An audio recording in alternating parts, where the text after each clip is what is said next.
Mas maliwanag. Mas kitang kita. Kasi itong flashlight ko, ano siya eh. Ayan, naririnig niyo. Naririnig niyo to, Kang. Kung hangin man yon, so okay, dito sa likod ng pinto. Marami siguro ditong bata.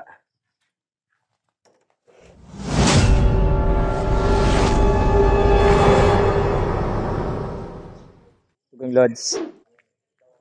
Dito ako sa ano. Kanina sumasagot sa amin. Sa tanong namin. Tapos pumapalo yung frequency, yung EMF. Tapos biglang nawala.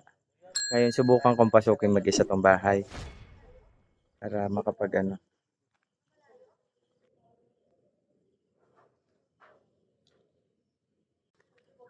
Kasi Tugong Lods. Yung sagot sa amin kanina maganda eh. Nawala lang. Explore ko lang po ulit to. Loob.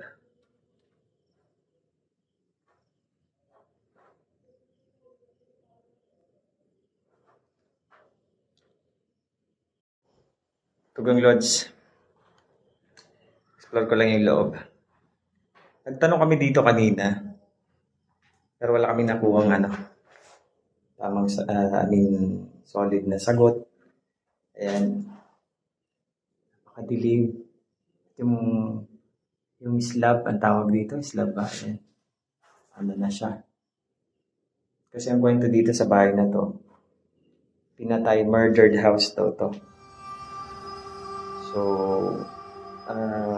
mawalang galang po kung pinapasok po namin ito. Pasensya na. Kasi po gusto lang po namin explore at makita yung loob. Tsaka kung may makuha kami sa camera, mas maganda po.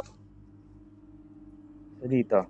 Kasi sa kabila, maliit lang tong bahay, pero ano to, tawag dito, abandonado. So, ang sabi nga, sa kwento ng caretaker na din, masabi natin si nanay, ano po, ito kasi mga kamarkadang Tugang Lods, may pinatay dito sa bahay na to. Hindi kami nag-invento kasi galing mismo tong kwento sa caretaker. Okay. Maliit lang siya pero solid yung ano kanina, yung palo ng EMF.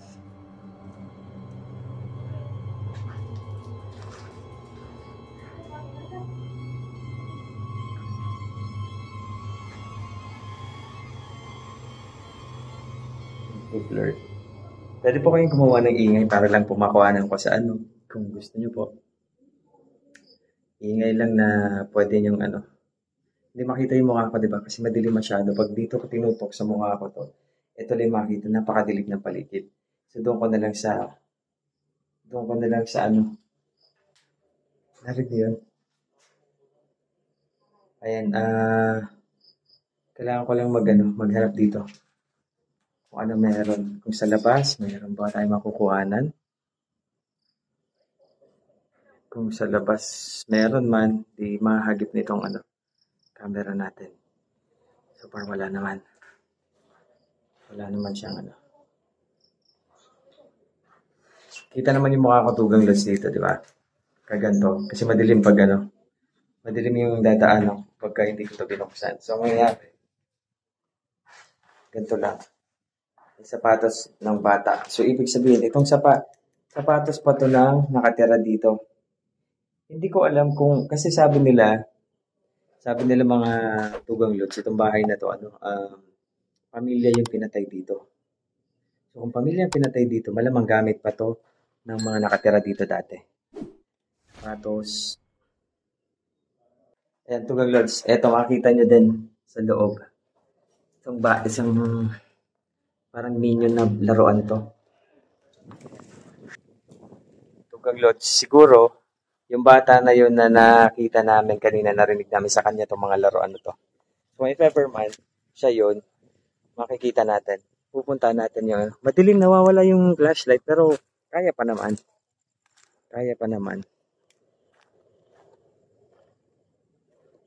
Nawawala na yung ano eh. Ito yung pinasok namin kanina. Dito nilagay ni Boss Benok yung ano. Ito yung flashlight ko na lang nawawala-wala pa. Ayan. Nawawala-wala pa yung flashlight ko. Ito na nga lang yung dala ko. Pero anyway, dito tayo. Wala na naman yung ilaw ko. Sige, gagawa natin ng ano. Kasi, Tugang Lods, may nakita dito si Certain TV. Yung kanina, napansin ko dito sa bahay na to. Itong ano, may nakita akong puti dito. Kaya nagtanong kami sa Necro kung kasama ba nila yung ano, kasama ba nila yung puti na parang dumandi. Di ko alam kung bata yun o ano ha. So papatay na yung flashlight ko pero gagamit ako ng ibang flashlight na dala para mas makita ko. Kasi ang dilim mo. Pagka ganyan no. Wait lang ha. Kasi meron akong dala ditong flashlight para makita namin kung saan yung bata na narinig namin kanina. Yan. So dito. Mas maliwanag na. Mas kita na dito Tugang Lods.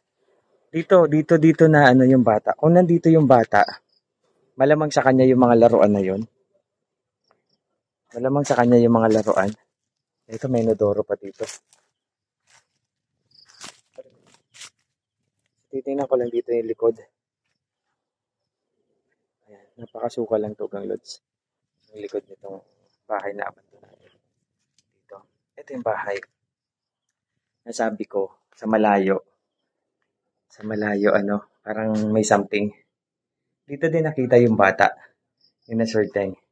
Kasi Certain sa amin, siya yung may, si Benok mayroon. Silang dalawa, ako nga lang yung wala sa aming kaalam-alam na kung ano man yung, kung meron ba ako nararamdaman. Wala akong ganun eh. Parang pang ano lang, ang ambag ko lang sa amin pag may pupuntang lugar, silipin natin sa labas. Pag may pupuntahan, kakausapin namin, ganun. Pero, wala akong dalang, exploration lang tutugang. Ito yung bahay. Naririnig niyo yan? Naririnig niyo yan? Ingay. Ayan. Baka hangin lang to. Hangin lang ba yan? Kung hangin lang yon, di okay. Pero kung kasama namin dito, yan, mas maliwanag. Mas kitang-kita. Kasi itong flashlight ko, ano siya eh. Yan, naririnig niyo? Naririnig tutugang. Kung hangin man yon, so okay, dito sa likod ng pinto. Wala, may siguro dito ang bata. Wala. So kaya, nahanap namin yung yung bata. Yung bata kasi na yun.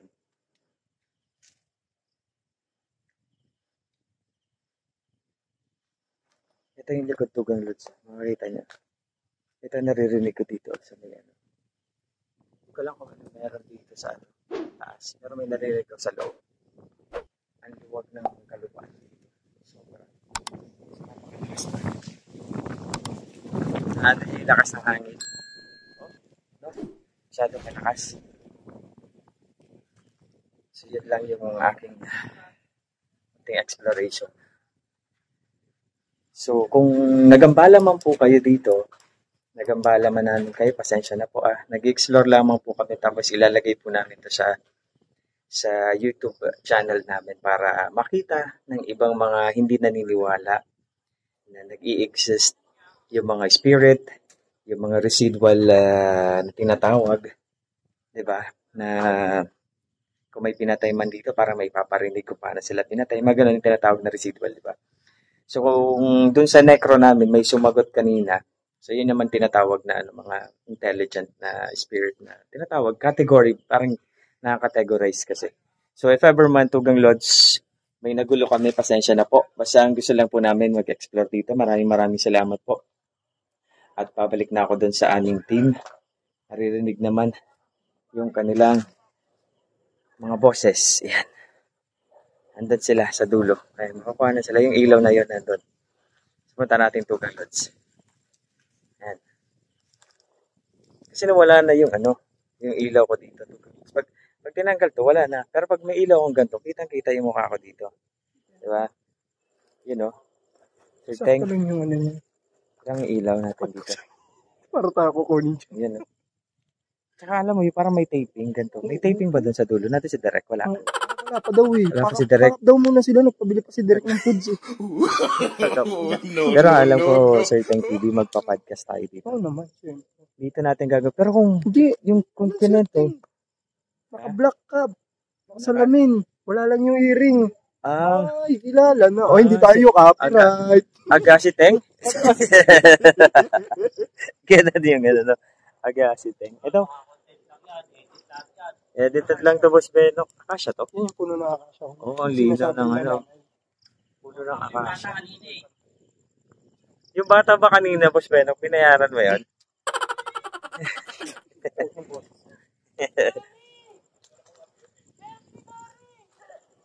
Gary talaga. Alam mo, Christian. Ayan na. Diyan na si Derek. Diyan na. Dito sa kanan. Pwede may lawa.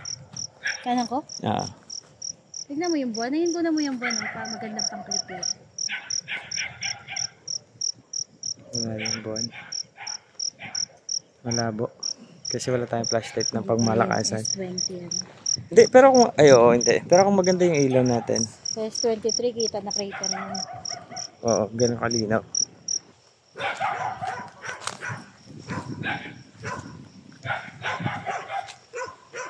Doppelganger. Uy, natakot ako sa'yo, boy. Kala ko okay ka lang. Uy, ang laki.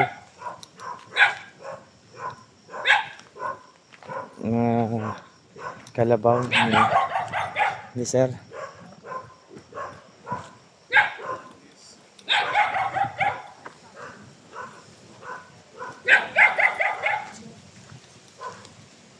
Nok!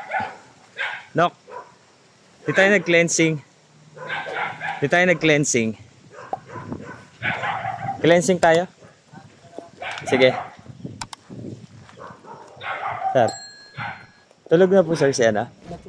Opo. Sir, salamat po. Di na kami nakapagpaan. Napatagal yung ano namin. Salamat po. Pag bukas po nakadayo kay Nanay Lourdes, magka-thank you na lang din ako na ano. Sige, sir. Salamat, sir. Ay, kasama namin dalawa. Salamat po.